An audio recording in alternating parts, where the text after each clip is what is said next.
안녕하세요, 주양가족 여러분. 오늘도 말씀의 은혜 가운데 복되고 행복한 하루 되기를 주의 이름으로 바랍니다. 오늘은 병에서 구원을 얻음이라는 제목으로 시편 41편 1절에서 13절 말씀을 묵상하고자 합니다. 이 시는 다윗이 압살롬의 반역으로 인해 고통 가운데 쓴 시라 추정합니다. 다윗은 자신을 병상에 누운 연약한 자로 묘사하고 있습니다. 이때 다윗은 사람들의 도움을 가장 필요로 하였지만 오히려 원수들은 자신이 속해 죽기를 바라고 있었습니다.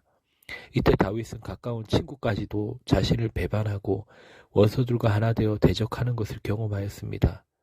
다윗은 이와 같은 아픈 경험을 통하여 연약한 자에게 가장 필요한 것은 이해해주는 마음과 긍휼히 여기는 마음이라는 것을 깨달았습니다.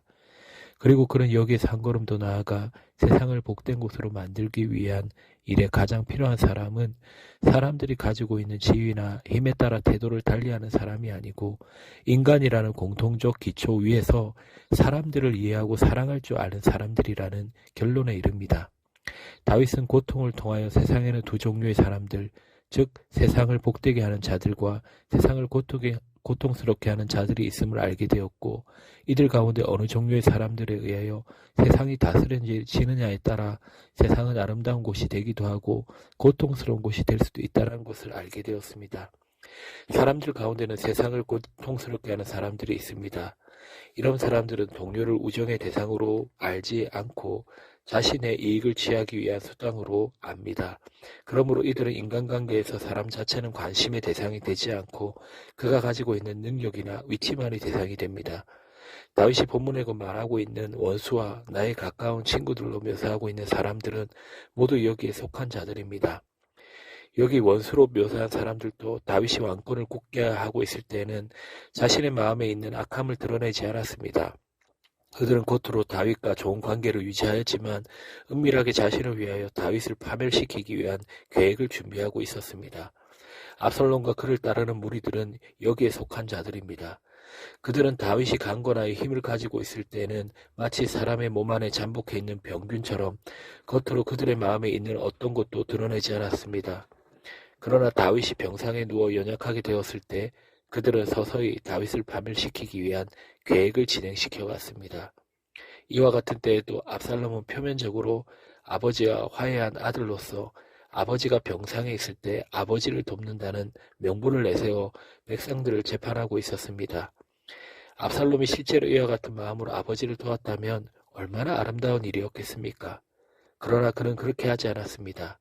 그는 아버지가 병상에 누워있는 바로 그때를 아버지로부터 왕권을 빼앗을 수 있는 좋은 기회로 여기고 그의 악한 계획을 진행시켜 갔습니다. 백성들을 재판하면서 아버지로부터 백성의 마음을 훔친 것입니다. 다윗은 압살롬과 그를 따르는 악한 무리들에 대하여 원수라고 표현했고 그들의 이중적인 마음에 대하여 나의 원수가 내게 대하여 악담하기를 그가 어느 때에나 죽고 그의 이름이 언제나 없어질까 하며 나를 보러 와서는 거짓을 말하고 그의 중심에 악을 쌓았다가 나가서는 이를 널리 선포하며 라고 했습니다. 다윗은 자신을 고통스럽게 하고 있는 또 한 사람에 대해 말하고 있습니다. 그는 아히도벨입니다. 그는 다윗이 강건했을 때 다윗에게 가장 가까운 사람들 중에 하나였고 또한 왕의 상에서 떡을 먹던 자였습니다. 그러나 다윗이 연약해졌을 때 그는 원수들과 하나 되어 다윗을 배반했습니다. 그래서 다윗은 그에 대해서 말했습니다. 내가 신뢰하여 내 떡을 먹던 나의 가까운 친구들도 나를 대적하여 그의 발꿈치를 들었나이다. 이와 같은 종류의 사람들은 세상을 고통스럽게 하는 사람들입니다. 다윗은 강건했을 때 이들을 가까운 사람이라고 생각했었습니다.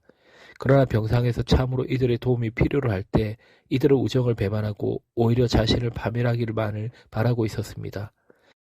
그러므로 이들은 다윗의 고통에 고통을 더한 자들이었습니다. 이런 종류의 사람들이 많을수록 세상을 더욱 고통스러워하게 만드는 것입니다.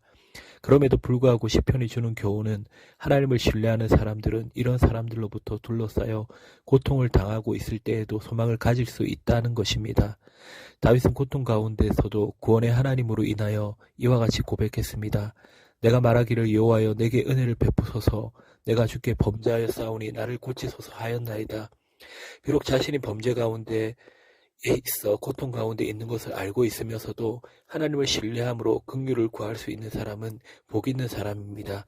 그는 어떤 고통스러운 환경 가운데 있든지 구원의 하나님으로 인하여 소망을 가질 수 있기 때문입니다. 이런 사람들은 어떤 싸움 가운데서도 전쟁은 여호와께 속한 것인즉 그가 너희를 우리 손에 붙이리라고 말할 수 있는 사람들입니다. 그러므로 이들은 모든 사람으로부터 배반을 당하고 모든 것을 잃고도 모든 문이 닫혔을 때에도 여호와여 나를 긍휼히 여기소서라고 기도하며 하나님의 구원을 확신합니다. 실제로 다윗은 이와 같은 연약한 중에서도 원수들이 패할 것과 하나님의 붙들어 주심으로 자신이 완전히 승리할 것을 믿었습니다. 내 원수가 나를 이기지 못하였사오니 주께서 나를 기뻐하시는 줄을 내가 알았나이다. 주께서 나를 온전한 중에 붙드시고 영원히 주 앞에 세우셨나이다. 다윗은 고통스러운 경험을 통하여 한 가지 사실을 깨닫게 되었습니다. 그것은 연약한 자들에게 가장 필요한 것은 자신의 약함을 이해해 줄 수 있는 사람들과 긍휼히 여겨줄 수 있는 사람들입니다. 이런 사람들이 있는 한 약한 자들은 보호받을 수 있고 또한 다시 일어날 수 있는 기회를 가질 수 있기 때문입니다. 그러므로 이런 사람들이야말로 세상에 샬롬을 가져다 주는 사람들입니다. 그래서 다윗은 하나님께서 이런 사람들을 축복해 주심으로 이런 사람들에 의해 세상이 다스려지기를 기도했습니다. 가난한 자를 보살피는 자에게 복이 있으며 여기 가난한 자는 문자적으로 가난한 사람들을 병들고 약한 사람들, 마음이 병든 사람들을 말합니다. 그러므로 빈약한 자란 외적으로 내적으로 모두 약하고 병든 사람을 가리킵니다. 약한 자들을 동정하고 긍휼을 베푸는 것은 복된 일입니다. 이런 일은 세상에 아름답게 하는 일이기 때문에 그 자체가 복된 일입니다. 이런 일을 행하는 사람, 자신과 보호받는 모든 사람을 복되게 합니다. 여호와께서 그를 지키사 살게 하시리니 그가 이 세상에서 복을 받을 것이라.